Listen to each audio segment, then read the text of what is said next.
Hello, good evening. എല്ലാ പ്രിയപ്പെട്ട പ്രേക്ഷകർക്കും പ്രൈം ടൈമിലേക്ക് സ്വാഗതം. ലേശം ലേറ്റായി. നമ്മുടെ വയനാട്ടിൽ നടന്ന സംവാദം, നമ്മുടെ എൻകൗണ്ടർ അല്പം ദീർഘിച്ചു പോയി. മാത്രമല്ല ലോക്സഭയിലും പാർലമെൻറ്റിൽ പ്രധാനമന്ത്രിയുടെ പ്രസംഗം അല്പം ദൈർഘ്യത്തിൽ പോയി. അപ്പോൾ കുറച്ച് ലേറ്റായി. നിങ്ങൾക്കറിയാം, മുണ്ടക്കൈ ചൂരൽമല ദുരന്തത്തിന് നാളെ 1 വയസ്സ് തികയുകയാണ്. അപ്പോൾ നമുക്ക് ഒരിക്കലും ഒരുപക്ഷെ വയനാട്ടിലെ ഈ ദുരന്തത്തെക്കുറിച്ച് അറിയുന്ന ആളുകൾക്കൊന്നും ഉറങ്ങാൻ കഴിയാത്ത ഒരു രാത്രിയാണെന്ന്. അത്ര കൂടുതൽ ദുരന്തം പെയ്തിറങ്ങിയ ദിവസമായിരുന്നു ഇന്ന്. ഈ രാത്രിയിൽ സംഭവിച്ച പോലെയാണത്.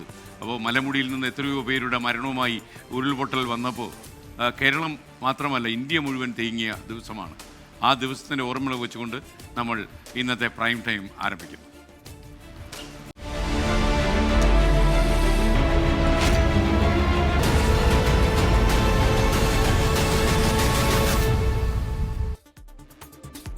മറ്റു ചില വാർത്തകളിലേക്ക് വിശദമായി. ലോക്സഭയിലെ ഓപ്പറേഷൻ സിന്ദൂർ ചർച്ചയിൽ കോൺഗ്രസിനെ കടന്നാക്രമിച്ചു പ്രധാനമന്ത്രി നരേന്ദ്രമോദി.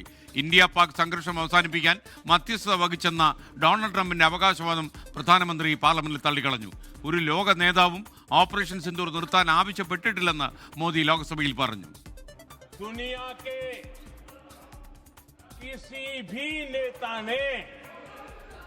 भारत के ऑपरेशन रोकने के लिए नहीं कहा। 9 तारीख को रात को अमेरिका के उपराष्ट्रपति जी ने मुझसे बात करने का प्रयास किया, तो अमेरिका के उपराष्ट्रपति जी ने मुझे फोन पे बताया कि पाकिस्तान बहुत बड़ा हमला करने वाला है। मेरा जो जवाब था, जिनको समझ नहीं आता है उनको तो नहीं आएगा, मेरा जवाब था अगर पाकिस्तान हमला करेगा तो हम बड़ा हमला कर करके जवाब देंगे। ये मेरा जवाब था. അമേരിക്കൻ പ്രസിഡന്റ് ഡൊണാൾഡ് ട്രംപ് നുണയനെന്ന് പറയാൻ പ്രധാനമന്ത്രി നരേന്ദ്രമോദിക്ക് ധൈര്യമുണ്ടോ എന്ന് വെല്ലുവിളിച്ച് ലോക്സഭാ പ്രതിപക്ഷ നേതാവ് രാഹുൽ ഗാന്ധി. ഇന്ദിരാഗാന്ധിയുടെ പകുതി ധൈര്യമുണ്ടെങ്കിൽ അതിന് തയ്യാറാകണം. പ്രധാനമന്ത്രിയുടെ പ്രതിച്ഛായ രക്ഷിക്കാൻ വ്യോമസേനയെ ഉപയോഗിച്ചെന്നും രാഹുൽ ഗാന്ധി ആരോപിച്ചു.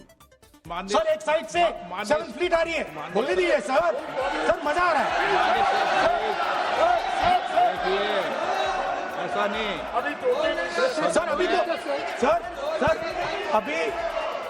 सर, अभी तो मैंने ओपनिंग नहीं किया सर, आपका समय अभी तो मैं सेट हो रहा हूँ, समय आपका कम है, अभी सेट हो रहा हूँ सर, थोड़ी ढील दीजिए। अगर दम है, अगर सचमुच में दम है तो आज शाम यहां प्रधानमंत्री को कह देना चाहिए Donald Trump is a liar, झूठ बोल रहा है डोनाल्ड ट्रंप. ലോകം മുഴുവൻ ഇന്ത്യക്കൊപ്പം നിന്നപ്പോഴും സൈന്യത്തോട് കോൺഗ്രസ് തെളിവ് ചോദിച്ചെന്ന പ്രധാനമന്ത്രി നരേന്ദ്രമോദി. കോൺഗ്രസിന് ഇന്ത്യൻ സർക്കാരിനേക്കാൾ വിശ്വാസം പാക് സർക്കാരിനെ എന്ന വിമർശനം. ബൽറാം നെടുങ്ങാടി വിശദാംശങ്ങളുമായി നമുക്കൊപ്പം ചേരുകയാണ്. ബൽറാം, പ്രൈം ടൈമിലേക്ക് സ്വാഗതം. ലോക്സഭയിൽ പ്രധാനമന്ത്രി നരേന്ദ്രമോദി അദ്ദേഹത്തിന്റെ പ്രസംഗത്തിൽ കത്തിക്കയറുന്നതാണ് നമ്മളിന്ന് കണ്ടത്. രാഹുൽ ഗാന്ധിയുടെ വിമർശനങ്ങൾക്കെല്ലാം അദ്ദേഹം അക്കമിട്ട് മറുപടി പറയുകയും ചെയ്തു. എന്താണ് അതിന്റെ നിറസാക്ഷ്യം?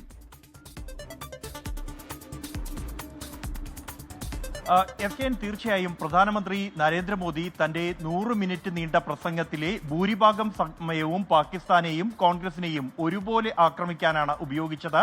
ഒപ്പം തന്നെ ഈ കഴിഞ്ഞ 11 വർഷം നരേന്ദ്രമോദി സർക്കാരിന് കീഴിൽ പ്രതിരോധ മേഖലയിൽ ഉണ്ടായ നേട്ടങ്ങളെയും അദ്ദേഹം എടുത്തു പറഞ്ഞു. ഇത് ഈ ഒരു സമ്മേളനം ആഘോഷത്തിന്റെ സമ്മേളനമാണ്, ഭീകരവാദികൾക്കെതിരായ രാജ്യത്തിന്റെ വിജയത്തിന്റെ ആഘോഷമാണ് എന്ന് പറഞ്ഞാണ് പ്രധാനമന്ത്രി തന്റെ പ്രസംഗം തുടങ്ങിയത്.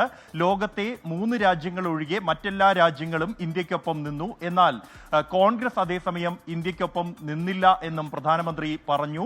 സർക്കാരിനെ കോൺഗ്രസ് പിന്തുണച്ചില്ല. പാകിസ്ഥാന്റെ സ്വരത്തിലാണ് പലപ്പോഴും കോൺഗ്രസ് സംസാരിച്ചത്. കൂടാതെ പല ഘട്ടങ്ങളിലും ഭീകരവാദത്തെ പിന്തുണയ്ക്കുന്ന തരത്തിൽ, അല്ലെങ്കിൽ ഈ പഹൽഗാം ഭീകരാക്രമണത്തിൽ പാകിസ്ഥാന്റെ പങ്ക് സംബന്ധിച്ചു പോലും കോൺഗ്രസ് സംശയങ്ങൾ ഉന്നയിച്ചു എന്ന് മുൻ ആഭ്യന്തരമന്ത്രി പി ചിദംബരത്തെ ഉൾപ്പെടെ പരാമർശിച്ചുകൊണ്ട് അദ്ദേഹം വിമർശനം ഉന്നയിച്ചു. ഇതോടൊപ്പം തന്നെയാണ് പാകിസ്ഥാനെ സംബന്ധിച്ചിടത്തോളം പ്രധാനമായും പാകിസ്ഥാനിലെ ഭീകരവാദ കേന്ദ്രങ്ങൾ തകർത്തു, പാകിസ്ഥാന്റെ അവകാശവാദങ്ങൾ എല്ലാം തന്നെ ഇന്ത്യ ഇല്ലാതാക്കി, ആണവ ഭീഷണി പൊള്ളയാണെന്ന് ഇന്ത്യ ആക്രമണത്തിലൂടെ തെളിയിച്ചു എന്നും അദ്ദേഹം പറഞ്ഞു. ഒപ്പം തന്നെയാണ് രാഹുൽ ഗാന്ധി തന്റെ പ്രസംഗത്തിൽ ഡൊണാൾഡ് ട്രംപ് ഈ ഒരു സംഘർഷത്തിൽ അവസാനിപ്പിക്കാൻ ഇടപെട്ടു എന്നുള്ള അദ്ദേഹം 29 തവണ അവകാശവാദം ഉന്നയിച്ചു എന്നും ഡൊണാൾഡ് ട്രംപ് നുണയൻ എന്ന് വിളിക്കാൻ പ്രധാനമന്ത്രിയെ വെല്ലുവിളിക്കുകയും ചെയ്തിരുന്നു. അതിന് മറുപടിയായിക്കൊണ്ട് ഓപ്പറേഷൻ സിന്ദൂർ അവസാനിപ്പിക്കാൻ ഒരു ലോക നേതാവും ഇന്ത്യയോട് ആവശ്യപ്പെട്ടിട്ടില്ല എന്നാണ് പ്രധാനമന്ത്രി നരേന്ദ്രമോദി മറുപടി നൽകിയത്. കഴിഞ്ഞ കാലങ്ങളിൽ രാജ്യം പ്രതിരോധ മേഖലയിലുണ്ടായ നേട്ടങ്ങൾ എടുത്തു പറഞ്ഞ പ്രധാനമന്ത്രി അതേസമയം കോൺഗ്രസിന്റെ കാലഘട്ടത്തിൽ സൈന്യത്തെ ഒരു ഘട്ടത്തിലും വിശ്വാസത്തിൽ എടുത്തിട്ടില്ല എന്നും പലപ്പോഴും രാജ്യസുരക്ഷയേക്കാൾ പ്രീണന രാഷ്ട്രീയത്തിനാണ് കോൺഗ്രസ് പ്രാധാന്യം നൽകിയത് എന്നതടക്കമുള്ള വിമർശനങ്ങൾ ഉന്നയിച്ചു. അതേസമയം രാഹുൽ ഗാന്ധി ആകട്ടെ ഈ സർക്കാരിന് രാഷ്ട്രീയ ഇച്ഛാശക്തിയില്ല എന്ന വിമർശനത്തിൽ ഊന്നിക്കൊണ്ടാണ് സംസാരിച്ചത്. പൂർണ്ണമായ സ്വാതന്ത്ര്യം ഈ ഒരു പഹൽഗാം ഭീകരാക്രമണത്തിന് മറുപടിയായി നടന്ന സിന്ദൂർ ഓപ്പറേഷനിലും സൈന്യത്തിന് നൽകിയില്ല, അതുകൊണ്ടാണ് സൈന്യത്തിന് വിമാനങ്ങൾ നഷ്ടപ്പെട്ടത് എന്നതടക്കമുള്ള വിമർശനങ്ങൾ രാഹുൽ ഗാന്ധി ഉന്നയിച്ചു. ഈ വിമർശനങ്ങൾക്കെല്ലാം പ്രധാനമന്ത്രി കൃത്യമായി മറുപടിയും നൽകി. SKN ബൽറാം നെടുങ്ങാടിയാണ് വിവരങ്ങൾ നൽകിയത്. Thank you Balram. ഇപ്പോൾ വരുന്ന അപകടം പിടിച്ച കേരളത്തിൻ്റെ പോക്ക് എങ്ങോട്ടാണെന്ന് പിന്നെയും സംശയമുണർത്തുന്ന ഒരു വാർത്ത വരികയാണ്. തൃശ്ശൂർ മുളയം കൂട്ടാലയിൽ അച്ഛനെ മകൻ കൊലപ്പെടുത്തി. കൂട്ടാല സ്വദേശി സുന്ദരനാണ് കൊല്ലപ്പെട്ടത്. മകൻ സുമേഷ് പുത്തൂരിലെ ബന്ധുവീടിനടുത്തു നിന്നും പിടിയിലായിട്ടുണ്ട്. സുന്ദരനെ കൊലപ്പെടുത്തിയ ശേഷം ചാക്കിൽ കെട്ടി സമീപത്തെ പറമ്പിൽ ഉപേക്ഷിക്കുകയായിരുന്നു എന്നാണ് പ്രാഥമികമായ നിഗമനം. സൂരജ് സജി തൃശ്ശൂരിൽ നിന്ന് തത്സമയം ചേരുകയാണ്. സൂരജ്, ഈ സംഭവ സ്ഥലത്താണോ സൂരജ് ഇപ്പോഴുള്ളത്? നടുക്കുന്ന വാർത്തയാണ് വരുന്നത്. ഞെട്ടലുണ്ടാക്കുന്ന വാർത്ത തന്നെയാണ് പുറത്തു വരുന്നത്. ഞാനിപ്പോൾ ഉള്ളത് ഈ മുളയത്ത് ഈ സംഭവം നടന്ന സ്ഥലത്താണ്. ഇത് ആളൊഴിഞ്ഞ പറമ്പാണ്. ആ പറമ്പിലാണ് ഇങ്ങനെ ചാക്കിൽ കെട്ടിയ നിലയിൽ സുന്ദരൻ എന്ന 80 വയസ്സിനടുത്ത് പ്രായമുള്ള ആളുടെ മൃതദേഹം കണ്ടെത്തുന്നത്. വൈകുന്നേരത്തോടു കൂടി ഈ മൃതദേഹം ഇവിടെ കണ്ടെത്തുകയായിരുന്നു. അതായത് ഉച്ച തുടങ്ങി ഈ സുന്ദരനെ കാണാനുണ്ടായിരുന്നില്ല എന്നുള്ളതാണ് ബന്ധുക്കൾ പറയുന്നത്. പിന്നീട് നാട്ടുകാരും ബന്ധുക്കളും നടത്തിയ തെരച്ചിലാണ് ഈ മൃതദേഹം ഇവിടെ നിന്ന് കണ്ടെത്തുന്നത്. പക്ഷെ ആ സമയത്ത് തന്നെ ഇദ്ദേഹത്തിന്റെ മകൻ സുമേഷിനെയും ഈ സമയത്ത് തന്നെ കാണാതാകുന്നു. പിന്നീട് പോലീസ് ഇപ്പോൾ ഈ സുമേഷിനെ പുത്തൂരിലെ ബന്ധുവിന്റെ വീട്ടിൽ നിന്ന് കസ്റ്റഡി എടുത്തു എന്നുള്ളതാണ് നമുക്ക് ഒടുവിൽ ലഭിക്കുന്ന വിവരം. ആ വീടിന് പുറകിലെ പറമ്പിൽ ഒളിച്ചിരിക്കുകയായിരുന്നു സുമേഷ്. അവിടെ നിന്നാണ് മണ്ണുത്തി പോലീസ് ഇപ്പോൾ ഈ സുമേഷിനെ കസ്റ്റഡി എടുത്തിരിക്കുന്നത്. അല്പസമയത്തിനകം തന്നെ മണ്ണുത്തി സ്റ്റേഷനിലേക്ക് സുമേഷിനെ എത്തിക്കുകയും ചെയ്യും. അതിനുശേഷം വിശദമായ ചോദ്യം ചെയ്യലിലേക്ക് അടക്കം കടക്കും. നിലവിൽ പോലീസ് സംശയിക്കുന്ന ഇപ്രകാരമാണ്. അതായത് ഈ അച്ഛനെ മകൻ കൊലപ്പെടുത്തിയതിനു ശേഷം ചാക്കിൽ കെട്ടി ഉപേക്ഷിച്ചു. അതായത് ഈ കൈകാലുകളടക്കം ബന്ധിപ്പിച്ച നിലയിലാണ് ഈ മൃതദേഹം ഉള്ളത്. നമ്മളോടൊപ്പം ഇവിടുത്തെ വാർഡ് മെമ്പർ കൂടി ചേരുകയാണ്. ഇത് എപ്പോഴും നമ്മുടെ ശ്രദ്ധയിൽപ്പെട്ടത്? ഒരു ഉച്ചയ്ക്ക് ഒരു 3:30 ശേഷമാണ് ആളെ കാണാനില്ല എന്ന് അറിഞ്ഞത്. അതിനുശേഷം എല്ലായിടത്തും തെരഞ്ഞപ്പോഴാണ് ഇങ്ങനെ കണ്ടുപിടിച്ചത്. സുമേഷ് എപ്പോഴായിരുന്നു ഒടുവിൽ ഇവിടെ വന്നതൊക്കെ? സുമേഷ് ഇന്നലെ രാത്രിയിൽ വീട്ടിൽ വന്നിട്ടുണ്ടായിരുന്നു. പിന്നെ ഇന്ന് പകലും ആളെ കണ്ടിട്ടുണ്ട്. ശേഷമാണ് ഈ അച്ഛനെയും മകനെയും രണ്ടുപേരെയും കാണാതായത്. അങ്ങനെയാണ് ഉച്ചയ്ക്ക് ശേഷം. മകൻ ഇവിടുത്തെ സ്ഥിര താമസക്കാരനല്ല. ഇന്നലെയും ഇന്നൊക്കെ ആയിട്ട് ഇവിടെ വന്നിട്ടുണ്ടെന്നാണ് അറിഞ്ഞത്. അച്ഛനെ കാണാൻ വേണ്ടി വന്നതായിരുന്നു അങ്ങനെ കരുതാം. നാട്ടുകാർ തന്നെയാണോ എന്നിട്ട് ഇത് കണ്ടെത്തുന്നത്? നാട്ടുകാരാണ് കണ്ടെത്തി. ഞെട്ടലുണ്ടാക്കുന്ന സംഭവം തന്നെയാണ് അരങ്ങേറിയിരിക്കുന്നത്. എന്തായാലും പ്രതി നിലവിൽ പോലീസിന്റെ കസ്റ്റഡിയിൽ, പ്രതിയെന്ന് സംശയിക്കുന്ന മകൻ പോലീസിന്റെ കസ്റ്റഡിയിലായിട്ടുണ്ട്. അല്പസമയത്തിനകം വിശദമായ ചോദ്യം ചെയ്യലിലേക്ക് പോലീസ് കടക്കുകയും ചെയ്യും. ഇൻക്വസ്റ്റ് നടപടികൾ പൂർത്തിയാക്കിയ ശേഷം മൃതദേഹം തൃശൂർ മെഡിക്കൽ കോളേജിലേക്ക് മാറ്റാനുള്ള ശ്രമത്തിലാണ് പോലീസ് ഉള്ളത്. പ്രിയപ്പെട്ട പ്രേക്ഷകർക്ക് വീണ്ടും സ്വാഗതം. പ്രൈം ടൈം തുടരുകയാണ്. ധർമ്മസ്ഥലയിലെ നിഗൂഢതകളിലേക്ക് വെളിച്ചം വീശുന്ന 21 അന്വേഷണം തുടരുകയാണ്. സ്പന്ദിക്കുന്ന അസ്ഥിമാടങ്ങൾ.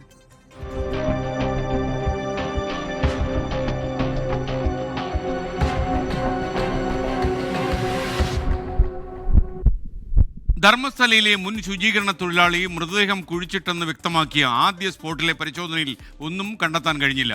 3 അടി കുഴിച്ച ശേഷം മണ്ണുമാന്തി യന്ത്രം ഉപയോഗിച്ച് ആയിരുന്നു പിന്നീടുള്ള പരിശോധന. ആദ്യ സ്പോട്ട് മൂടിയിട്ടുണ്ട്.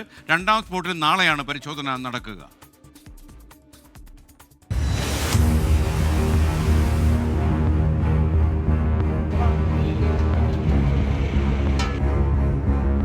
ആദ്യ ദിവസത്തെ മണ്ണുമാറ്റിയുള്ള പരിശോധന ആരംഭിച്ചത് സ്പോട്ട് നമ്പർ 1-ൽ നിന്ന്. നേത്രാവതി സ്നാനഘട്ടത്തോട് ചേർന്നുള്ള പ്രദേശം കുഴിച്ചു പരിശോധിക്കാനായി SIT സംഘം രാവിലെ 11:30 എത്തി. പുത്തൂർ റവന്യൂ വകുപ്പ് AC, ഫോറൻസിക് വിദഗ്ധർ, വനംവകുപ്പ് ഉദ്യോഗസ്ഥർ, കുഴിച്ചു പരിശോധിക്കാനുള്ള തൊഴിലാളികൾ എന്നിവരുൾപ്പെടെ വലിയൊരു സംഘമാണ് ആദ്യ സ്പോട്ടിലേക്ക് എത്തിയത്. 3 മണിക്കൂർ പരിശോധിച്ചെങ്കിലും കാര്യമായി ഒന്നും കണ്ടെത്താനായില്ല. പുഴയോട് ചേർന്ന ഭാഗമായതിനാൽ 3 അടി കുഴിച്ചപ്പോഴേക്കും വെള്ളം ഒഴുകാൻ തുടങ്ങി. ഇടവിട്ടുള്ള മഴയും പരിശോധനയെ സാരമായി ബാധിച്ചു. ഒടുവിൽ DIG MN അനുച്ഛേദ സ്ഥലത്തെത്തി. തുടർ പരിശോധനയ്ക്ക് മണ്ണുമാന്തി യന്ത്രം എത്തിച്ചു.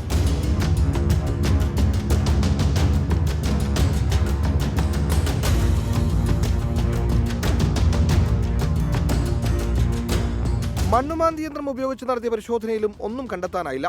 പോലീസ് നായയെയും സ്ഥലത്തെത്തിച്ചിരുന്നു. വൈകിട്ട് 6 മണിയോടെ ആദ്യ ദിവസത്തെ പരിശോധന അവസാനിപ്പിച്ചു. ഇന്നത്തെ പരിശോധനയിൽ കാര്യമായൊന്നും കണ്ടെത്താനായില്ലെങ്കിലും സമാന രീതിയിൽ തന്നെ നാളെ 2ാം സ്പോട്ടിൽ പരിശോധന നടത്താനാണ് SITയുടെ തീരുമാനം. ഓരോ നീക്കവും ശുചീകരണ തൊഴിലാളിയെ കൂടി ബോധ്യപ്പെടുത്തുന്നുമുണ്ട്. ക്യാമറാമാൻ രജീഷ് കരിവള്ളൂരിനൊപ്പം മുഹമ്മദ് റഹീസ്, 24 ധർമ്മസ്ഥല. പയ്യന്നൂരിൽ നിന്നൊരു വാർത്ത. കണ്ണൂർ പയ്യന്നൂരിൽ ഓടിക്കൊണ്ടിരുന്ന ഒരു കാറിന് തീ പിടിച്ചു. കോറം സെൻട്രലിലാണ് സംഭവം നടന്നത്. കാറിലുണ്ടായിരുന്ന 4 പേർ പുറത്തിറങ്ങി രക്ഷപ്പെട്ടു. കാർ പൂർണ്ണമായും കത്തിനശിച്ചു. അരുൺ പൂപ്പറമ്പ ചേരും. അതിൻ്റെ ദൃശ്യമാണ് പ്രേക്ഷകർ ഇപ്പോൾ കാണുന്നത്. അരുൺ, ആരുടെ കാറായിരുന്നു? എങ്ങനെയാണ് ഇങ്ങനെ തീപിടിക്കാൻ സാഹചര്യം ഉണ്ടായത്? SKN പയ്യന്നൂർ കോറോം സെന്ററിൽ അല്പസമയം മുമ്പാണ് ഈ അപകടം ഉണ്ടായത്. പാടിച്ചാൽ സ്വദേശികളായിട്ടുള്ള 4 പേരായിരുന്നു ഈ കാറിലുണ്ടായിരുന്നത്. അവർ സുഹൃത്തുക്കളാണ് എന്നാണ് നമുക്കിപ്പോൾ ലഭിക്കുന്ന വിവരം. ഇവർ പയ്യന്നൂർ ഭാഗത്തേക്ക് പോവുകയായിരുന്നു. അതിനിടെ ഒരിട റോഡിൽ വെച്ചാണ് ഈ അപകടം ഉണ്ടായത്.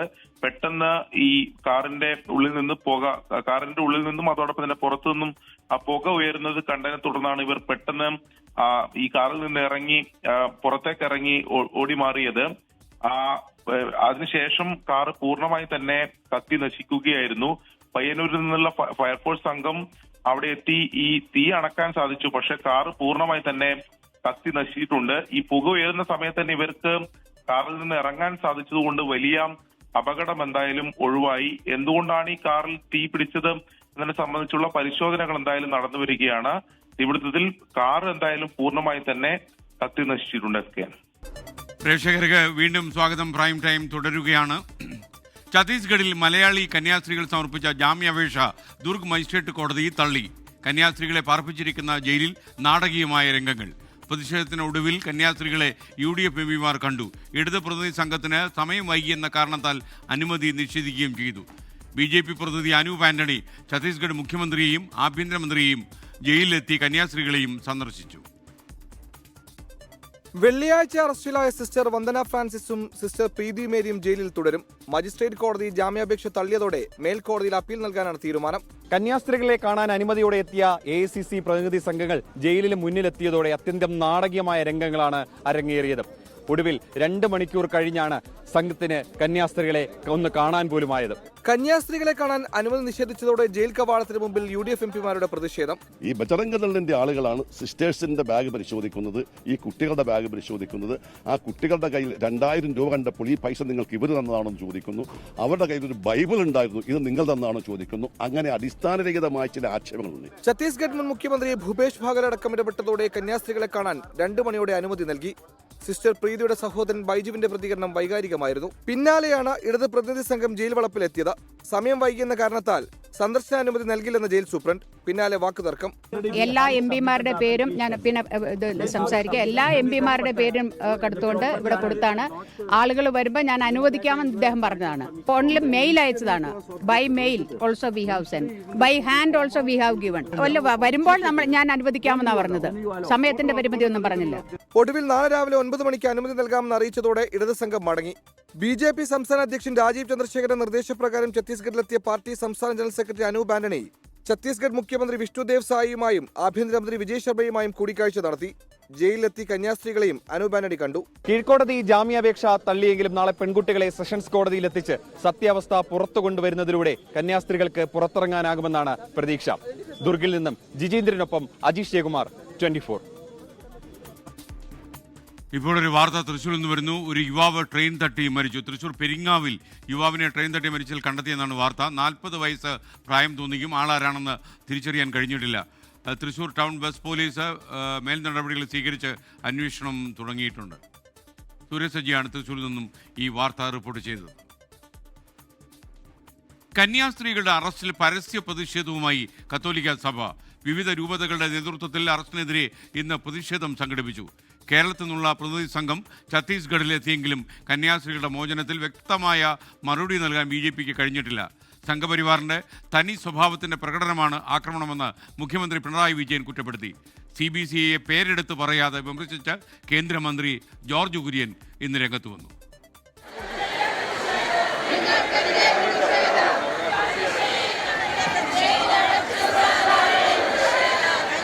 കന്യാസ്ത്രീകളുടെ അറസ്റ്റിനു പിന്നാലെ പ്രതിഷേധവുമായി തെരുവിലേക്ക് ഇറങ്ങുകയാണ് കത്തോലിക്ക സഭ. വിവിധ രൂപതകളുടെ നേതൃത്വത്തിൽ പ്രതിഷേധ മാർച്ച് നടത്തി.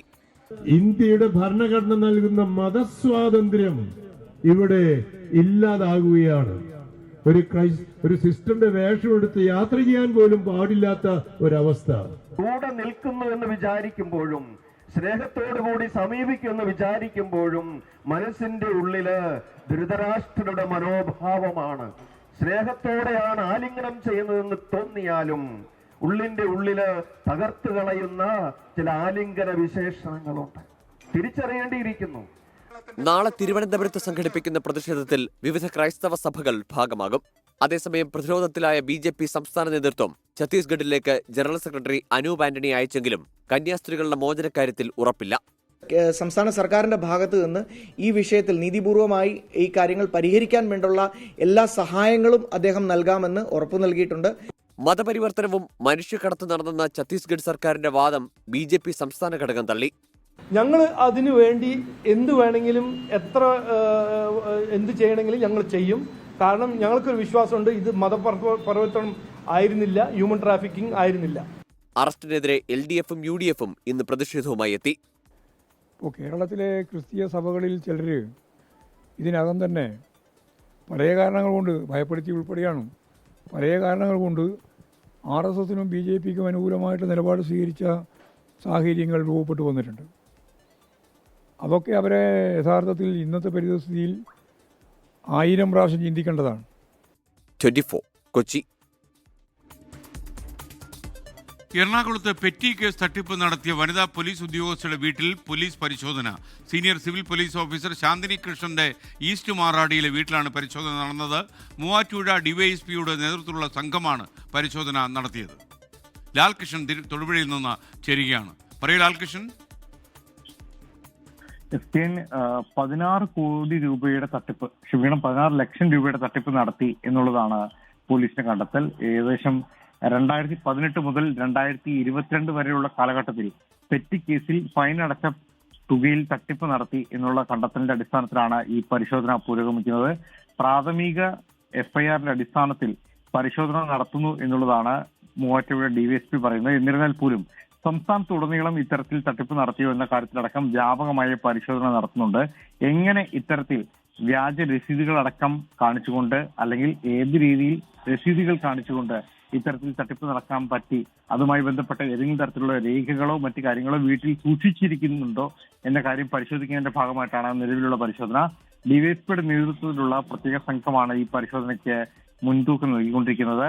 ഏതെങ്കിലും തരത്തിലുള്ള രേഖകളോ മറ്റു കാര്യങ്ങളോ കണ്ടെത്തിയാൽ അത് ഈ കേസിന് മുൻതൂക്കം നൽകും എന്നുള്ളതാണ് ഇവർ കണക്കുകൂട്ടുന്നത്. പക്ഷേ ഇതുവരെ അതുമായി ബന്ധപ്പെട്ടുള്ള രേഖകളോ മറ്റു കാര്യങ്ങളോ കണ്ടെത്താൻ കഴിഞ്ഞിട്ടില്ല. പക്ഷേ മൂവാറ്റുപുഴ സബ് ഡിവിഷനായിട്ട് ബന്ധപ്പെട്ടുകൊണ്ട്, പ്രത്യേകിച്ച് മൂവാറ്റുപുഴ ട്രാഫിക് കൺട്രോളുമായി ബന്ധപ്പെട്ടുകൊണ്ട് ഏതെങ്കിലും തരത്തിലുള്ള രേഖകളോ മറ്റു കാര്യങ്ങളോ ഇവരുടെ വീട്ടിലോ അല്ലെങ്കിൽ ഇവർക്ക് പരിചയമുള്ള ആളുകളുടെ വീടുകളിലോ സൂക്ഷിച്ചിട്ടുണ്ടോ എന്ന കാര്യമാണ് ഈ പരിശോധനയോടെ വ്യക്തമാക്കാനുള്ളത്. ഇത് കേസിന് വളരെ നിർണായകമാകും എന്നാണ് ബന്ധപ്പെട്ട അധികൃതർ വ്യക്തമാക്കുന്നത്. മാത്രമല്ല ഈ കേസുമായി ബന്ധപ്പെട്ടുകൊണ്ട് സമാനമായ രീതിയിൽ ഏതെങ്കിലും തരത്തിൽ തട്ടിപ്പ് നടന്നിട്ടുണ്ടോ എന്നതും സംസ്ഥാന വ്യാപകമായി പരിശോധിക്കണം എന്നുള്ളതാണ് പോലീസിന്റെ നിലപാട്. ഓക്കെ. മറ്റൊരു വാർത്തയിലേക്ക്. പാലക്കാട് മലമ്പുഴയിലെ PT5 കാട്ടാനെ ഉടൻ മയക്കുവെടി വയ്ക്കും. ഡോക്ടർ അരുൺ സക്കറിയ എത്തിയ ശേഷമായിരിക്കും മയക്കുവെടി എന്ന് Walayar range forest officer Praveen SR അറിയിച്ചു. കാഴ്ചപരിമിതി മൂലം ജനവാസ മേഖലയ്ക്ക് സമീപം തുടരുന്ന കാട്ടാനയുടെ വാർത്ത പുറംലോകത്ത് അറിയിച്ചത് 24 ആയിരുന്നു. ശ്രീജിത്ത് ശ്രീകുമാരൻ തയ്യാറാക്കിയ റിപ്പോർട്ട്. PT5 എന്ന കാട്ടാനയ്ക്ക് ചികിത്സ നൽകാനായി ചില തുടർ നടപടികൾ വനം വകുപ്പ് ആലോചിക്കുന്നുണ്ട്. സാർ, ഇപ്പോൾ അതിന് കണ്ണിന് കാഴ്ചയില്ല. നമ്മൾ ഏറ്റവും ജൂലൈ 12 തന്നെ നമ്മൾ അതിന് മുൻപ് തന്നെ നമ്മളത് റിപ്പോർട്ട് ചെയ്തിരുന്നു. 24 അത് റിപ്പോർട്ട് ചെയ്തിരുന്നു. കണ്ണിന് കാഴ്ചയില്ലാത്തൊരവസ്ഥയുണ്ട്, ആളുകൾ പറയുന്നുണ്ട്. പക്ഷേ നമ്മുടെ പ്രാഥമികമായ അന്വേഷണത്തിൽ എന്താണ് ഇപ്പോൾ ഏറ്റവും ഒടുവിൽ എടുത്തിരിക്കുന്ന തീരുമാനം? എന്താണ്? കണ്ണിന് കാഴ്ചയില്ല എന്നുള്ളത് പൂർണ്ണമായിട്ട് നമുക്ക് സ്ഥിരീകരിക്കാൻ പറ്റിയിട്ടില്ല. അതിന് ഭാഗമായിട്ട് നമ്മൾ 15-ാം തീയതി ഒരു വിദഗ്ധ സമിതി രൂപീകരിക്കുകയും ഡോക്ടറും ബഹുമാനപ്പെട്ട DFO എല്ലാം സ്ഥലത്തെത്തി പരിശോധിക്കുകയും അതിനെ തുടർന്ന് നമ്മൾ ഒരു ഓറൽ മെഡിക്കേഷനും നിരീക്ഷണവും നടത്തിയിരുന്നു. 15-ാം തീയതി മുതൽ ഈ 24/7 ഈ ആനയെ നിരീക്ഷിക്കുന്നുണ്ടായിരുന്നു. അപ്പോൾ അതിൽ നിന്ന് ഓറൽ മെഡിക്കേഷൻ നമ്മൾ ഒരാഴ്ച ചെയ്തതിന് ശേഷം വീണ്ടും നടന്ന ടെക്നിക്കൽ കമ്മിറ്റിയിൽ ഒരു ക്ലോസ് ഇൻവെസ്റ്റിഗേഷൻ വേണം. അതായത് ഇതിന് കണ്ണിന് കാഴ്ച പരിമിതി ഉണ്ടോ, കാഴ്ച പരിമിതി ഉണ്ടെങ്കിൽ അത് എത്രത്തോളം, അല്ലെങ്കിൽ അത് സർവൈവ് ചെയ്യാൻ പറ്റുന്ന നിലയിലാണോ, അങ്ങനെയുള്ള രീതിയിൽ ഒരു ക്ലോസ് ഇൻ്റർവെൻഷൻ വേണമായിരുന്നു. അങ്ങനെ അത്തരത്തിൽ തന്നെ റിപ്പോർട്ട് കൊടുക്കുകയും ഇന്നലെ ഡോക്ടർ അരുൺ സക്കറിയ സാർ ഉൾപ്പെടുന്ന ഒരു വിദഗ്ധ സമിതിയായിട്ട് ഓൺലൈൻ മീറ്റിംഗ് ഉണ്ടാവുകയും ചെയ്തു. മയക്കുവെടി വെക്കുകയാണെങ്കിൽ തന്നെ ഈ പറയുന്നത് പോലെ കുങ്കാണികളുടെ സഹായം അടക്കം വേണ്ടി വരില്ലേ? അല്ല, അത്തരത്തിൽ നമ്മൾ ഇന്നലത്തെ മീറ്റിങ്ങിൽ ഇത് ബഹുമാനപ്പെട്ട ചീഫ് വൈൽഡ് ലൈഫ് വാർഡൻ അതിൻ്റെ റിപ്പോർട്ട് നൽകുകയും സാർ അതിനുള്ള അനുമതി നൽകിയിട്ടുള്ളതുമാണ്. ഇന്നലെ തന്നെ അതിനുള്ള അനുമതി നൽകിയിട്ടുണ്ട്. അപ്പോൾ അതിനകത്ത് വളരെ വ്യക്തമായിട്ട് പറയുന്നുണ്ട്, നമുക്ക് വയനാടുള്ള എക്സ്പേർട്ട് ടീമിനെയും അതുപോലെ തന്നെ ഈ വിദഗ്ധ ഡോക്ടർമാരുടെയും സഹായത്തോടു കൂടി ഇതിൻ്റെ ചികിത്സ ഉറപ്പുവരുത്തുക എന്നുള്ളതാണ് നിലവിലുള്ള തീരുമാനം. ഇവൻ ഈ പറയുന്നത് പോലെ തപ്പിത്തടഞ്ഞ് നടക്കുന്നു, അതുപോലെ തന്നെ അടുത്ത് പോലും പോയാൽ പോലും നമ്മളെ പോലും കാണാൻ പറ്റാത്ത ഒരവസ്ഥ, അങ്ങനെയൊക്കെ ഒരു പ്രാഥമിക. അപ്പോൾ നമ്മൾ പ്രാഥമികമായി ഒരു കാഴ്ച കുറവാണെന്ന് നാട്ടുകാരൊക്കെ പറയുന്നുണ്ട്. അപ്പോൾ അങ്ങനെ ഒരു നമുക്ക് എന്തെങ്കിലും തരത്തിൽ കണ്ടെത്താൻ കഴിഞ്ഞിട്ടുണ്ടോ? നിലവിൽ നമ്മുടെ നിരീക്ഷണത്തിൽ കാണുന്നതെന്ന് പറഞ്ഞാൽ ഇവൻ സ്ലോ മൂവ്മെൻ്റ് ആണ്, വളരെ സ്ലോ ആയിട്ടാണ് മൂവ് ചെയ്യുന്നത്. ഓക്കെ, അപ്പോൾ ഫുഡ് എടുക്കുന്നുണ്ട്, നല്ലവണ്ണം ഫുഡ് എടുക്കുന്നുണ്ട്. അതർവൈസ് ഈ കാഴ്ചയുടെ ഒരു സംശയം ഒഴിച്ചു കഴിഞ്ഞാൽ ബാക്കി എല്ലാ തരത്തിലും ഈ ആന വളരെ ഹെൽത്തിയാണ്. പുറത്തേക്ക് തിരിച്ചു പോകാൻ പറ്റാത്തൊരവസ്ഥയാണെങ്കിൽ നമുക്ക് ഇവിടെ മറ്റു ഏതെങ്കിലും തരത്തിലുള്ള ട്രീറ്റ്മെൻറ്റ് കൊടുക്കാൻ കഴിയുന്ന അങ്ങനെ ഒരു തരത്തിലുള്ള ആലോചന കൂടി ഉണ്ടാവില്ലേ? അല്ല, ഇത് ഉറപ്പായിട്ടും ഈ പറയുന്ന വൺ ടൈം ഇൻ്റർവെൻഷൻ സമയത്ത് ഫീൽഡിൽ വിടാൻ പറ്റാത്ത ഒരു സാഹചര്യം ഉണ്ടെങ്കിൽ അത് ഉന്നതാധികാരികൾ നിർന്നിട്ട് അതിനെ സംരക്ഷിക്കുക തന്നെ ചെയ്യും ഡിപ്പാർട്ട്മെൻറ്റ്. അതാണ് പ്രവീൺ RS, അദ്ദേഹമാണ് വാളയാർ റേഞ്ച് ഓഫീസർ. അദ്ദേഹത്തിന് പറയാനുള്ളത് PT5 ചികിത്സ ഉറപ്പാക്കുമെന്നാണ് വനംവകുപ്പിന്റെ തീരുമാനം. രാജീവ് സുദേവിനൊപ്പം ശ്രീജി ശ്രീകുമാരൻ, 24 പാലക്കാട്. കാട്ടാനക്കലിയിൽ സംസ്ഥാനത്ത് ഒരു ജീവൻ കൂടി പൊലിഞ്ഞു. ഇടുക്കി കോട്ടയം ജില്ലാ അതിർത്തിയിലെ മതമ്പയിലെ തോട്ടം തൊഴിലാളി പുരുഷോത്തമനാണ് ഇന്ന് കൊല്ലപ്പെട്ടത്. ഈ പ്രദേശത്ത് ഏറെ നാളായി കാട്ടാന സാന്നിധ്യമുണ്ട്. നിരവധി തവണ പരാതികൾ കൊടുത്തിട്ടും അധികൃതർ നടപടി സ്വീകരിച്ചില്ല എന്നാണ് നാട്ടുകാരുടെ ആരോപണം.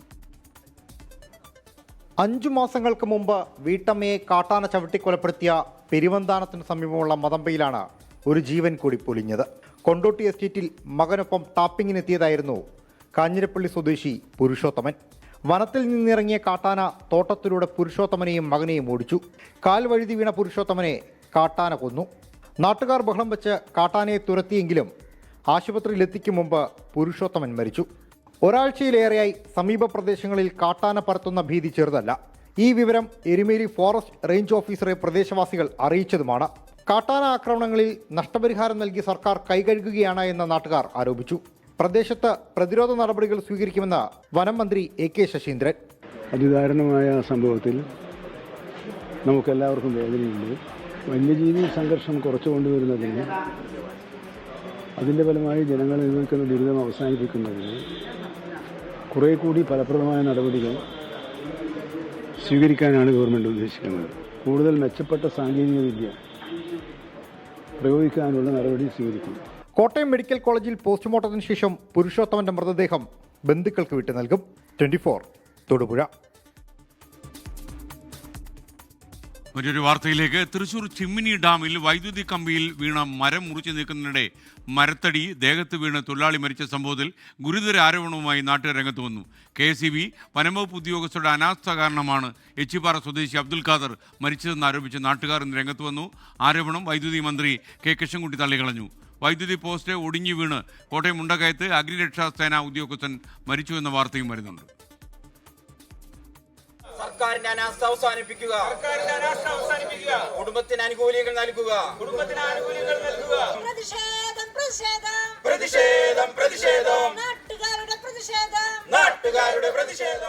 ശക്തമായ മഴയിൽ വെള്ളിയാഴ്ചയാണ് ചിമ്മിനി ഡാമിന് സമീപം കൂറ്റൻ മരം കടപുഴകി വീണത്. വൈദ്യുതി ലൈനിനു മുകളിൽ വീണ മരം കഴിഞ്ഞ ദിവസം മുറിച്ചു നീക്കവെയാണ് പ്രദേശവാസിയായ അബ്ദുൽ ഖാദർ മരിച്ചത്. വലിയ മരത്തടി അബ്ദുൽ ഖാദറിന്റെ ദേഹത്ത് പതിക്കുകയായിരുന്നു. വനം വകുപ്പ് ആവശ്യപ്പെട്ട പ്രകാരമാണ് അബ്ദുൽ ഖാദർ മരം മുറിച്ചു നീക്കാൻ എത്തിയത്. KCB-കാരോട് പറഞ്ഞിട്ടുണ്ടായിരുന്നു ലൈൻ അയച്ചു മാറ്റണം, എന്നാലേ മുറിക്കാൻ പറ്റുള്ളൂ എന്ന് പറഞ്ഞു. അപ്പോൾ അവർക്ക് അതൊരു ബുദ്ധിമുട്ടാന്ന് പറഞ്ഞു. രണ്ടാമത് അയച്ച് പണിയണം എന്ന് പറഞ്ഞിട്ട് അങ്ങനെ പറഞ്ഞ് സംഭവിച്ചാണ്. ആവർത്തിച്ചാവശ്യപ്പെട്ടിട്ടും KSEB വനം വകുപ്പ് ഉദ്യോഗസ്ഥർ തിരിഞ്ഞു നോക്കിയില്ല. ശരിക്കും ഖാദറിനെ ഒരു കൊലപാതകത്തിലേക്ക് തള്ളിവിടുക ചെയ്തത്. അപ്പോൾ അതിൻ്റെ ഘാതകർ തന്നെയാണ് ഈ KSEB ഉദ്യോഗസ്ഥർ. അപ്പോൾ അവരെ അറസ്റ്റ് ചെയ്യണം. ഇതിന് നീതി നടപ്പിലാക്കുന്നത് വരെ ഞങ്ങൾ പ്രതിഷേധം തുടരും. KSEBക്ക് തെറ്റ് സംഭവിച്ചിട്ടില്ലെന്ന് വൈദ്യുതി മന്ത്രി K. കൃഷ്ണൻകുട്ടി. മരം വീണാണ് മരിച്ചത്, അതിന് KSEB എന്താ ചെയ്യുക? ഇതാണ് പൊതുവെയുള്ള സ്ഥിതി. എന്ത് വന്നാലും KSEBിന്റെ തലയിൽ വരുന്ന ഒരു ഏർപ്പാടാണ് ഇപ്പോൾ നടക്കുന്നത്. അതിനിടെ മുണ്ടക്കയത്ത് വൈദ്യുതി പോസ്റ്റ് ഒടിഞ്ഞു വീണ് കാഞ്ഞിരപ്പള്ളി അഗ്നിരക്ഷാസേന ഓഫീസിലെ ഹോംഗാർഡ് KS സുരേഷ് മരിച്ചു. വൈദ്യുതി ലൈനിലേക്ക് ചാഞ്ഞുകിടന്ന മരം മുറിച്ചു മാറ്റുന്നതിനിടെയായിരുന്നു അപകടം. 24 തൃശൂർ. യമനിലെ ജയിലിൽ കഴിയുന്ന നിമിഷപ്രിയയുടെ വധശിക്ഷ റദ്ദാക്കിയെന്ന നിലപാടിൽ ഉറച്ച കാന്തപുരം AP അബൂബക്കർ മുസ്ലിയാരുടെ ഓഫീസ്. എക്സ്പോസ്റ്റ് പിൻവലിച്ചെന്ന ആരോപണം കാന്തപുരത്തിന്റെ ഓഫീസ് തള്ളിക്കളഞ്ഞു. വധശിക്ഷ റദ്ദാക്കിയെന്ന് വിദേശകാര്യ മന്ത്രാലയം ഇതുവരെ സ്ഥിരീകരിച്ചിട്ടില്ല. യമനിലെ ജയിലിൽ കഴിയുന്ന നിമിഷപ്രിയയുടെ വധശിക്ഷ റദ്ദാക്കിയെന്ന ആശ്വാസവാർത്ത ഇന്നലെ മലയാളികളെ അറിയിച്ചത് കാന്തപുരം AP അബൂബക്കർ മുസ്ലിയാരുടെ ഓഫീസ്. വധശിക്ഷ റദ്ദാക്കിയെന്നും ഇനി തുടർ ചർച്ചകൾ പൂർത്തിയാക്കേണ്ടതുണ്ട് എന്നുമുള്ള ആശ്വാസവാർത്തയാണ് കാന്തപുരത്തിന്റെ ഓഫീസ് പങ്കുവച്ചത്. കാന്തപുരവുമായി ചേർന്നാണ് ഇപ്പോൾ ഇടപെടൽ നടക്കുന്നത് എന്ന് ആക്ഷൻ കൗൺസിൽ ഭാരവാഹിയും സുപ്രീംകോടതി അഭിഭാഷകനുമായ KR സുഭാഷ് ചന്ദ്രനും പറഞ്ഞു. ചർച്ചകൾ ഇനി പൂർണ്ണമായും നിമിഷയെ മോചിപ്പിക്കാൻ വേണ്ടിയുള്ള ശ്രമങ്ങളാണ് ഞങ്ങൾ ദിയാദനം നൽകിക്കൊണ്ട് നടത്തുന്നത്. അതേസമയം അക്കാര്യത്തിനകത്ത് പൂർണ്ണമായ മോചനമാണോ അതല്ല ഏതെങ്കിലും തരത്തിലുള്ള ജയിൽ ടേം ചെലവിടേണ്ടി വരുമോ എന്നുള്ള കാര്യങ്ങളൊക്കെ ഇനി വീണ്ടും ചർച്ചകൾ നടത്തേണ്ടതുണ്ട്. എന്നാൽ ഇക്കാര്യം കേന്ദ്ര വിദേശകാര്യ മന്ത്രാലയം സ്ഥിരീകരിക്കുന്നില്ല. ചില വ്യക്തികൾ പങ്കുവയ്ക്കുന്ന വിവരങ്ങൾ തെറ്റിദ്ധാരണാജനകമെന്നാണ് മന്ത്രാലയ വൃത്തങ്ങൾ പറയുന്നത്. അതേസമയം വധശിക്ഷ റദ്ദാക്കിയെന്ന എക്സ്പോസ്റ്റ് പിൻവലിച്ചിട്ടില്ല എന്ന് കാന്തപുരത്തിന്റെ ഓഫീസ് അറിയിച്ചു. വധശിക്ഷ റദ്ദാക്കാൻ ധാരണയായതായി യമനിലെ സൂഫി പണ്ഡിതന്റെ ശിഷ്യൻ ജാവാദ് മുസ്തഫാവിയും സ്ഥിരീകരിക്കുന്നുണ്ട്. 24 കോഴിക്കോട്. പ്രിയപ്പെട്ട പ്രേക്ഷകർക്ക് വീണ്ടും സ്വാഗതം. പ്രൈം ടൈം തുടരുകയാണ്. വയനാട് മേപ്പാടി കുന്നമംഗലം വയലിൽ വീണ്ടും കാട്ടാന ഇറങ്ങി. ജനവാസ കേന്ദ്രത്തിലാണ് കാട്ടാന ഇറങ്ങിയത്. മേഖലയിൽ കാട്ടാന ശല്യം രൂക്ഷമായി തന്നെ തുടരുകയാണ്. സുർജിത് അയ്യപ്പത് വയനാട്ടിൽ നിന്നും വിവരങ്ങളുമായി ചേരുന്നു. പറയൂ സുർജിത്. SKN ചെമ്പ്രമലയുടെ താഴ്വാരത്ത് വരുന്ന പ്രദേശമാണ് ഇത്. എരുമക്കൊല്ലിയൊക്കെ അടുത്തുള്ള പ്രദേശമാണ്. നിരന്തരം കാട്ടാനകൾ ഇറങ്ങുന്നുണ്ട്. അത്തരത്തിൽ വീണ്ടും കാട്ടാന ഇറങ്ങിയിരിക്കുകയാണ്. ഒറ്റയാനാണ് ഇറങ്ങിയിട്ടുള്ളത്. ജനവാസ കേന്ദ്രത്തിലാണ് കാട്ടാനയുടെ സാന്നിധ്യമുള്ളത്. മാത്രമല്ല ഈ പ്രദേശത്തെ സംബന്ധിച്ചിടത്തോളം വ്യാപകമായി കൃഷി നശിപ്പിക്കുന്ന ഒരു സ്ഥിതിയുണ്ട്. നേരത്തെ കാട്ടാനയെ ഓടിക്കാനുള്ള ദൗത്യമെല്ലാം തന്നെ വനംവകുപ്പ് നടത്തിയതാണ്. പക്ഷേ എന്നിരുന്നാൽ പോലും അത് വീണ്ടും ജനവാസ കേന്ദ്രത്തിലേക്ക് ഇറങ്ങുന്ന ഒരു സ്ഥിതിയാണ് ഉള്ളത്. ആളുകളെ സംബന്ധിച്ച് ആശങ്കയുണ്ട്. കഴിഞ്ഞ ഏതാനും ദിവസങ്ങളായി ഈ മേഖലയിൽ കാട്ടാനയുടെ സാന്നിധ്യമുണ്ട്. തൊട്ടടുത്തുള്ള പ്രദേശങ്ങളിലടക്കം കാട്ടാനയുടെ സാന്നിധ്യമുണ്ട്. എന്തായാലും ആളുകളെ സംബന്ധിച്ച് വലിയ ആശങ്ക നിലനിൽക്കുന്നുണ്ട്. SK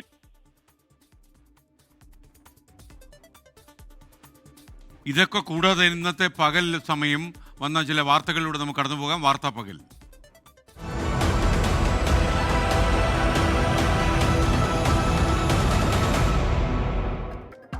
KPCC നേതൃത്വത്തിലും DCC തലത്തിലുമുള്ള പുനഃസംഘടന അടുത്ത മാസം ആദ്യവാരം പൂർത്തിയാക്കാൻ ധാരണ. കുറഞ്ഞത് 9 DCC അധ്യക്ഷന്മാരെങ്കിലും മാറുമെന്നുറപ്പായി. അന്തരിച്ച മുൻ മുഖ്യമന്ത്രി VS അച്യുതാനന്ദൻ പഠിച്ച പുന്നപ്ര പറവൂർ സർക്കാർ സ്കൂളിന് VSന്റെ പേര് നൽകണമെന്നാവശ്യപ്പെട്ട് G സുധാകരൻ. ആവശ്യം പരിഗണിക്കാമെന്ന് മന്ത്രി V ശിവൻകുട്ടിയുടെ വാക്കാലുള്ള മറുപടി. കൊച്ചിയിൽ ഹണി ട്രാപ്പ് കേസിൽ ദമ്പതികൾ അറസ്റ്റിൽ. വ്യവസായിയെ ട്രാപ്പിലാക്കി തട്ടിയെടുക്കാൻ ശ്രമിച്ചത് 20 കോടി രൂപ. പിടിയിലായത് തൃശൂർ സ്വദേശി കൃഷ്ണദേവും ഭാര്യയും. പാലക്കാട് കിഴക്കഞ്ചേരിയിൽ 4.5 വയസ്സുകാരൻ വെള്ളക്കെട്ടിൽ മുങ്ങിമരിച്ചു. ദാരുണാന്ത്യം കിഴക്കഞ്ചേരി സ്വദേശി ജോമോന്റെ മകൻ ഏബലിന്. അപകടം വെള്ളക്കെട്ടിൽ മീൻ പിടിക്കുന്നതിനിടെ.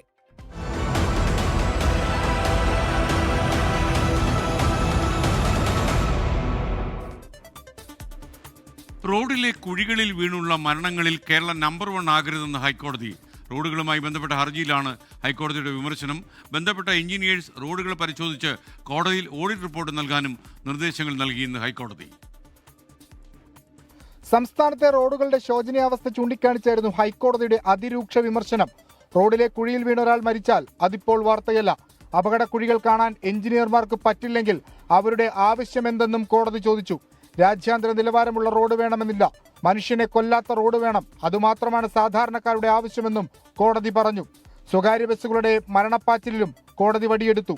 ബസ്സുകളുടെ മരണപ്പാച്ചിൽ കാരണം രാജ്യത്തിന് മുതൽക്കൂട്ടാവേണ്ട എത്ര യുവാക്കളാണ് ആ നിരത്തിൽ പൊലിഞ്ഞത്? ബസ്സുകളുടെ അമിതവേഗം റിപ്പോർട്ട് ചെയ്യാൻ ടോൾ ഫ്രീ നമ്പർ സ്ഥാപിക്കാൻ ആവശ്യപ്പെട്ടിട്ടും നടന്നില്ല. കോടതി ഉത്തരവുകൾ പാലിക്കാത്തതിൽ കടുത്ത നിരാശയുണ്ടെന്നും ജസ്റ്റിസ് ദേവൻ രാമചന്ദ്രൻ വ്യക്തമാക്കി. വിഷ്ണു സുരേഷ്, 24, കൊച്ചി. പ്രൈവറ്റ് ബസ്സിലെ വിദ്യാർത്ഥി കൺസെഷൻ നിരക്ക് വർധനയിൽ ഇന്ന് നടന്ന ചർച്ചയും പരാജയപ്പെട്ടു. ഗതാഗത വകുപ്പ് സെക്രട്ടറി വിളിച്ചു ചേർത്ത സ്വകാര്യ ബസ് ഉടമകളുടെയും വിദ്യാർത്ഥി സംഘടനകളുടെയും ചർച്ച തീരുമാനമാകാതെ പിരിഞ്ഞു. സ്വകാര്യ ബസ് ഉടമകൾ അടുത്ത മാസം മുതൽ അനിശ്ചിതകാല സമരം ആരംഭിക്കും. വിദ്യാർത്ഥി കൺസെഷൻ നിരക്ക് വർധനയെ മുഴുവൻ വിദ്യാർത്ഥി സംഘടനകളും എതിർത്തു. നിരക്ക് വർധന അംഗീകരിക്കാൻ കഴിയില്ലെന്ന് SFI. വളരെ വലുതാക്കി 5 രൂപയിൽ നിന്ന് മുകളിലേക്ക് കൊണ്ടുപോകണം എന്നുള്ളതായിരുന്നു അവരുടെ ആവശ്യം. SFIക്ക് അത് അംഗീകരിക്കാൻ കഴിയില്ല എന്ന് അറിയിച്ചിട്ടുണ്ട്. യോഗത്തിൽ ബസ് ഓപ്പറേറ്റേഴ്സിന്റെ നാവായാണ് SFIയും AASFും സംസാരിച്ചതെന്ന് ABVP. ഞങ്ങളെ അത്ഭുതപ്പെടുത്തിയത് ഇവിടുത്തെ സർക്കാരിൻ്റെ പ്രതിനിധികളായിട്ട് ഇവിടെ എത്തിയ വിദ്യാർത്ഥി സംഘടനകൾ അവർ പറഞ്ഞ കാര്യം ഞങ്ങൾ അത്ഭുതപ്പെടുത്തി. കമ്മിറ്റി റിപ്പോർട്ട് നടപ്പിലാക്കിയാൽ അത് കൂടുതൽ ബസ് ഓപ്പറേറ്റർമാരെ ബുദ്ധിമുട്ടിലാക്കുകയുള്ളൂ എന്ന് ബസ് ഓപ്പറേറ്റർമാരുടെ നാവായിക്കൊണ്ട് ഇവിടുത്തെ ഇടതുപക്ഷ വിദ്യാർത്ഥി സംഘടനകൾ മാറിയിരിക്കുകയാണ്. തെറ്റിദ്ധാരണ പടർത്തുന്നുവെന്ന് AASF. ആ യോഗത്തിൽ AISF ഉൾപ്പെടെയുള്ള ഇടതുപക്ഷ പ്രസ്ഥാനങ്ങൾ എന്താണ് പറഞ്ഞിട്ടുള്ളത് എന്നുള്ളത് കൃത്യമായി അവിടെ രേഖപ്പെടുത്തിയിട്ടുണ്ട്. തെറ്റിദ്ധാരണജനകമായ വാർത്ത വരുത്തുന്നത് ശരിയല്ല. ഇന്നിവിടെ ചേർന്ന യോഗത്തിൽ വിദ്യാർത്ഥികളുടെ കൺസെഷൻ കൂട്ടുന്നതുമായി ബന്ധപ്പെട്ട യാതൊരുവിധ തീരുമാനങ്ങളും ഉണ്ടായിട്ടില്ല എന്നുള്ള കാര്യം കൂടെ സൂചിപ്പിക്കുകയാണ്. നിരക്ക് വർദ്ധിപ്പിച്ചാൽ സമരം ആരംഭിക്കുമെന്ന് KSU. നിലവിൽ ഉള്ളതിനേക്കാൾ ഇരട്ടിയിലേക്ക് കേരളത്തിലെ സാധാരണക്കാരായിട്ടുള്ള പാവപ്പെട്ട വിദ്യാർത്ഥികളുടെ കൺസെഷൻ നിരക്ക് വർദ്ധിപ്പിക്കാനുള്ള തീരുമാനം ഗവൺമെൻറ് സ്വീകരിച്ചാൽ അതിനെതിരായിട്ടുള്ള അതിശക്തമായിട്ടുള്ള സമരങ്ങൾ കേരളത്തിൻ്റെ തെരുവീതികളിൽ ഉയർത്തിക്കൊണ്ട് KSU, MS ഉൾപ്പെടെയുള്ള ഞങ്ങളുടെ പ്രതിപക്ഷ സംഘടനകൾ കടന്നു വരുമെന്ന മുന്നറിയിപ്പ് തുടക്കത്തിലെ തന്നെ ഞങ്ങൾ ബന്ധപ്പെട്ടവർക്ക് നൽകിയിട്ടുണ്ട്. ചർച്ച പരാജയപ്പെട്ട പശ്ചാത്തലത്തിൽ അടുത്ത മാസം മുതൽ അനിശ്ചിതകാല സ്വകാര്യ ബസ് സമരം ആരംഭിക്കും. ഇത് സർക്കാരിന് മുമ്പിൽ ഞങ്ങൾ നോട്ടീസ് കൊടുക്കാൻ പോവാണ്. ഞങ്ങൾ അനിശ്ചിതകാല സമരത്തേക്ക് അടുത്ത മാസം ഞങ്ങൾ നാളെയോ മറ്റന്നാളോ ഞങ്ങൾ എല്ലാവരും കൂടി ഒരുമിച്ച് യോജിച്ച് തന്ന് തീരുമാനം നിശ്ചയിക്കും. അതിൻ്റെ അടിസ്ഥാനത്തിൽ അനിശ്ചിതകാലത്തേക്ക് സർവീസുകൾ നിർത്തിവെച്ചുകൊണ്ടുള്ള സമര പരിപാടിയിലേക്ക് നീങ്ങാനാണ് ഞങ്ങൾ ഉദ്ദേശിക്കുന്നത്. വെള്ളിയാഴ്ച തൃശൂരിൽ സ്വകാര്യ ബസ് ഉടമകളുടെ മുഴുവൻ സംഘടനകളുടെയും യോഗം ചേരും. 24, തിരുവനന്തപുരം. ഇപ്പോഴൊരു വാർത്ത വരുന്നുണ്ട്. ആറ്റിങ്ങലിൽ വാഹനാപകടത്തിൽ കാൽനടക്കാരൻ മരിച്ചു. ആറ്റിങ്ങൽ 3 മുക്കിന് സമീപം ആംബുലൻസ് ഇടിച്ചാണ് അപകടം ഉണ്ടായത്. കൊല്ലത്ത് നിന്ന് തിരുവനന്തപുരം മെഡിക്കൽ കോളേജിലേക്ക് പോയ ഒരു ആംബുലൻസാണ് അപകടത്തിൽപ്പെട്ടത്. ആറ്റിങ്ങൽ സ്വദേശി വിജയനാണ് മരിച്ചത്. അദ്ദേഹത്തിന് 57 വയസ്സ് പ്രായമായിരുന്നു. മൃതദേഹം ആറ്റിങ്ങൽ വലിയകുന്ന് താലൂക്ക് ആശുപത്രിയിലേക്ക് മാറ്റിയിട്ടുണ്ട്. മറ്റൊരു വാർത്തയിലേക്ക്. ചൂരൽമല മുണ്ടക്കൈ ദുരന്തത്തിൻ്റെ വാർഷിക ദിനത്തിൽ സംസ്ഥാനത്തെ സ്കൂളുകളിൽ നാളെ 1 മിനിറ്റ് മൗനം ആചരിക്കും. നാളെ രാവിലെ 10 മണിക്ക് 1 മിനിറ്റ് മൗനം ആചരിക്കാൻ പൊതുവിദ്യാഭ്യാസ വകുപ്പ് നിർദ്ദേശം നൽകി. മനീഷ് മഹിവാൽ ചേരുന്നു തിരുവനന്തപുരത്ത് നിന്ന്. പറയൂ മനീഷ്. ഈ ചൂരൽമല മുണ്ടക്കൈ ദുരന്തത്തിൽ 52 വിദ്യാർത്ഥികളാണ് മരിച്ചിരുന്നത്. അതുകൊണ്ട് മരിച്ചുപോയ വിദ്യാർത്ഥികളോടുള്ള ആദര സൂചകമായിട്ടും ഒപ്പം തന്നെ കൂട്ടായ ദുഃഖം പ്രകടിപ്പിക്കുന്നതിനുമാണ് സംസ്ഥാനത്തെ എല്ലാ പൊതുവിദ്യാലയങ്ങളിലും നാളെ രാവിലെ 10 മണിക്ക് 1 മിനിറ്റ് മൗനം ആചരിക്കാനാണ് പൊതുവിദ്യാഭ്യാസ വകുപ്പ് നിലവിൽ നിർദ്ദേശം ഒരു സർക്കുലർ ഇറക്കിയിട്ടുള്ളത്. നഷ്ടപ്പെട്ട യുവജീവിതങ്ങളെ ആദരിക്കുന്നതിനും സുരക്ഷ, സഹാനുഭൂതി, ഐക്യദാർഢ്യം എന്നിവയ്ക്കുള്ള നമ്മുടെ പ്രതിബദ്ധത വീണ്ടും ഉറപ്പിക്കുന്നതിനും ഈ സ്മരണിക പ്രവൃത്തി ഉപകരിക്കട്ടെ എന്ന നിർദ്ദേശം നൽകിക്കൊണ്ടാണ് പൊതുവിദ്യാഭ്യാസ വകുപ്പ് എല്ലാ വിദ്യാഭ്യാസ ഡയറക്ടർമാർക്കും ഇത് സംബന്ധിച്ചുള്ള സർക്കുലർ പുറത്തിറക്കിയിട്ടുള്ളത്. SKN. Okay, thank U.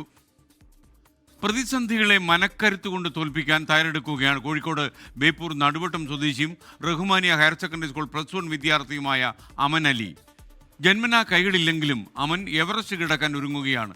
ഗോകുലത്തിൻ്റെ മഴവില്ല് ക്യാമ്പിലൂടെയാണ് അമൻ അലി പുതിയ സ്വപ്നങ്ങൾ നെയ്തു തുടങ്ങിയത്.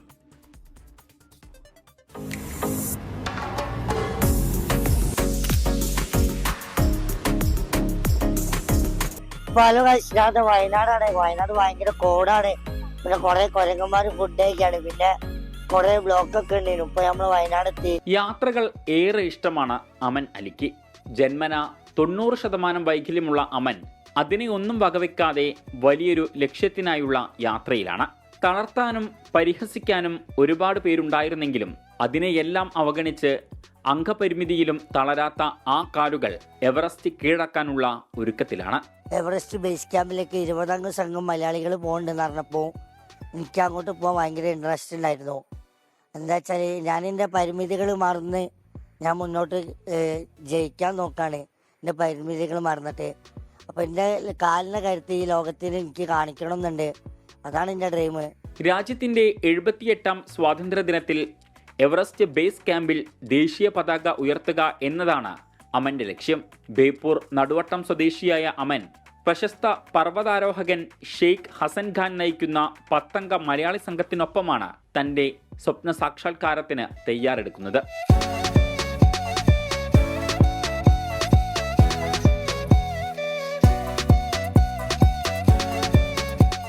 ഷഹദ് റഹ്മാൻ, 24 കോഴിക്കോട്. SNDP യോഗം ജനറൽ സെക്രട്ടറി വെള്ളാപ്പള്ളി നടേശന് വെല്ലുവിളി ഏറ്റെടുത്ത പ്രതിപക്ഷ നേതാവ് VD സതീശന് പിന്തുണയുമായി UDF ഘടകകക്ഷികളും നേതാക്കളും രംഗത്ത് വന്നു. VD സതീശനെ രാഷ്ട്രീയ വനവാസത്തിന് അയക്കില്ലെന്നാണ് മുസ്ലിം ലീഗ് നേതൃത്വത്തിന്റെ ഇന്നത്തെ പ്രതികരണം. വെള്ളാപ്പള്ളി നടേശനെ രൂക്ഷമായി വിമർശിച്ച കോൺഗ്രസ് നേതാക്കളായ VM സുധീരനും K മുരളീധരനും ഇന്ന് രംഗത്ത് വന്നു. UDF-നെ അധികാരത്തിലെത്തിക്കാൻ സാധിച്ചില്ലെങ്കിൽ വനവാസത്തിന് പോകുമെന്ന VD സതീശന്റെ വെല്ലുവിളിക്ക് നേതാക്കളുടെ പിന്തുണ. പ്രതിപക്ഷ നേതാവിനേക്കാൾ ആത്മവിശ്വാസം തങ്ങൾക്കെന്ന മുസ്ലിം ലീഗ് നേതാക്കൾ. അദ്ദേഹത്തെ വനവാസത്തിന് പോകാൻ ഞങ്ങൾ സമ്മതിക്കൂല. ആ പേടി പേടിക്കണ്ട. അദ്ദേഹത്തെക്കാളും ഇരട്ടി കോൺഫിഡൻസ് ആണ് ഈ കാര്യത്തിൽ മുസ്ലിം ലീഗിലുള്ളത്. വെല്ലുവിളി ഏറ്റെടുക്കാനുള്ള ആത്മവിശ്വാസം മുന്നണിയുടെ ശക്തിയെന്ന് പ്രതിപക്ഷ നേതാവ് VD സതീശൻ. അത് ഞങ്ങളുടെ കോൺഫിഡൻസ് ആണ്. ഞങ്ങൾക്ക് ഉറപ്പായി ഉജ്ജ്വലമായ ഭൂരിപക്ഷത്തോടുകൂടി തിരിച്ചു വരാൻ കഴിയും എന്നുള്ളതാണ്. വെള്ളാപ്പള്ളി നടേശനെ രൂക്ഷമായ ഭാഷയിൽ വിമർശിച്ച കോൺഗ്രസ് നേതാക്കളും രംഗത്തെത്തി. പ്രയോഗിക്കുന്ന വാക്കുകളിൽ വെള്ളാപ്പള്ളി നടേശൻ അന്തസ്സ് കാണിച്ചില്ലെന്ന് K മുരളീധരൻ. ആ സഭയുടെ സ്ഥാനത്ത് ഇരിക്കുന്ന ഒരു വ്യക്തി എന്നുള്ള നിലയിൽ ശ്രീ വെള്ളാപ്പള്ളി നടേശൻ അദ്ദേഹം പാലിക്കേണ്ടതായിട്ടുള്ള അന്തസ്സ് പരിപാലിച്ചിട്ടില്ല. വെള്ളാപ്പള്ളി നടേശൻ വർഗീയ വിഷം വമിപ്പിച്ച് കേരളത്തിലെ രാഷ്ട്രീയ സാമൂഹ്യ അന്തരീക്ഷത്തെ മലിനപ്പെടുത്തുന്നുവെന്ന് VM സുധീരൻ ആരോപിച്ചു. 24 തിരുവനന്തപുരം. ആലപ്പുഴ പള്ളിപ്പുറത്ത് മൃതദേഹ അവശിഷ്ടങ്ങൾ കണ്ടെത്തിയ സംഭവത്തിൽ സ്ഥലമുടമ CM സെബാസ്റ്റ്യൻ കസ്റ്റഡിയിലായി. ക്രൈംബ്രാഞ്ചുകളെ വിശദമായി ചോദ്യം ചെയ്യുകയാണ്. ഏറ്റുമാനൂരിലെ ജൈനമ്മ, ആലപ്പുഴയിലെ ബിന്ദു തിരോധാന കേസുകൾ അന്വേഷിക്കുന്ന ക്രൈംബ്രാഞ്ച് സംഘമാണ് ഇയാളെ ഇപ്പോൾ ചോദ്യം ചെയ്യുന്നത്. DNA പരിശോധനയ്ക്കായി ജൈനമ്മയുടെ ബന്ധുക്കളുടെ സാമ്പിളുകളും ശേഖരിച്ചിട്ടുണ്ട്. ആലപ്പുഴ പള്ളിപ്പുറത്ത് നിന്ന് ഇന്നലെയാണ് ശരീരാവശിഷ്ടങ്ങൾ കണ്ടെത്തിയത്. ഏറ്റുമാനൂരിൽ നിന്നും കാണാതായ ജൈനമ്മ തിരോധാനം അന്വേഷിക്കുന്ന ക്രൈംബ്രാഞ്ച് സംഘമാണ് മൃതദേഹാവശിഷ്ടങ്ങൾ കണ്ടെത്തിയത്. ഇതേ തുടർന്നാണ് സെബാസ്റ്റ്യനെ കസ്റ്റഡിയിലെടുത്തത്. ജൈനമ്മയുടെ തിരോധാനവുമായി ബന്ധപ്പെട്ട് കഴിഞ്ഞ കുറെ നാളുകളായി ഇയാൾ ക്രൈംബ്രാഞ്ചിന്റെ നിരീക്ഷണത്തിലായിരുന്നു. കൂടാതെ കാണാതായ ജൈനമ്മയുടെ മൊബൈൽ ഫോൺ കേന്ദ്രീകരിച്ച് നടത്തിയ അന്വേഷണത്തിൽ ചില നിർണായക തെളിവുകളും ക്രൈംബ്രാഞ്ചിന് ലഭിച്ചു. ജൈനമ്മയുടെ മൊബൈൽ ഫോൺ സെബാസ്റ്റ്യന്റെ കൈവശമുണ്ടെന്നതിനുള്ള തെളിവുകളാണ് ക്രൈംബ്രാഞ്ച് സംഘം കണ്ടെത്തിയത്. കഴിഞ്ഞ ദിവസം ഈരാറ്റുപേട്ടയിലെ ഒരു കടയിൽ ചാർജ് ചെയ്യുന്നതിനായി സെബാസ്റ്റ്യൻ ജൈനമ്മയുടെ മൊബൈൽ ഫോൺ ഓണാക്കിയിരുന്നു. ഈ കടയിലെ CCTV ദൃശ്യങ്ങളും അന്വേഷണ സംഘത്തിന് കിട്ടി. തുടർന്നാണ് പള്ളിപ്പുറത്ത് വീട്ടിൽ പരിശോധന നടത്തിയത്. അന്വേഷണത്തോട് സെബാസ്റ്റ്യൻ പൂർണ്ണമായും സഹകരിക്കുന്നില്ല. മൃതദേഹം ആരുടേതെന്ന് തിരിച്ചറിയുകയാണ് അന്വേഷണത്തിൽ നിർണായകം. DNA പരിശോധനയ്ക്കായി ജൈനമ്മയുടെ സഹോദരൻ സാവിയോ മാണിയുടെയും സഹോദരി ആൻസി ഷാജിയുടെയും DNA സാമ്പിളുകൾ ശേഖരിച്ചു. DNA ടെസ്റ്റ് കഴിഞ്ഞ് വെച്ചിട്ട് അതിന്റെ ഫലം വന്നു കഴിഞ്ഞാൽ അവർ പറയാനാണ് പറയുന്നത്. അതിന്റെ അറിയാമെന്ന്, അല്ല വേറൊന്നും അറിയത്തില്ല. 24 ഏപ്രിൽ 23 തൊട്ട് കാണുന്നില്ല, അവളെ കാണാനില്ല. ഡിസംബർ 23 തൊട്ട് കാണുന്നില്ല. സെബാസ്റ്റ്യനെ ബിന്ദു തിരോധാനം കേസിലും കസ്റ്റഡിയിലെടുത്തിരുന്നു. തെളിവുകളില്ലാത്തതിന്റെ അടിസ്ഥാനത്തിൽ കോടതി ഇയാളെ പിന്നീട് വെറുതെ വിടുകയായിരുന്നു. 24 കോട്ടയം. ഇതോടെ പ്രൈം ടൈം അവസാനിക്കുന്നു. നിങ്ങൾക്കൊരു നല്ല രാത്രി ഞാൻ നേരുന്നു. Good night.